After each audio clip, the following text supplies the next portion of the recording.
pagsasayang ng oras. Sa klase ay namumulilat ng madalas at marahil ay magkahawang buhay ang dinaranas.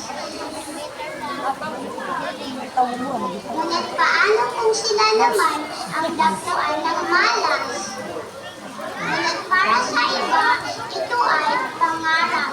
Kahit na napakahirap, sila pa rin ay nagsisikap dahil ang pag-aaral ay maipagmamanap sa lahat.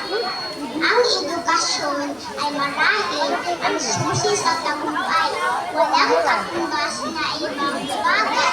Ito ay atin ng aming kamay at atin namin pagsikapan upang gumanda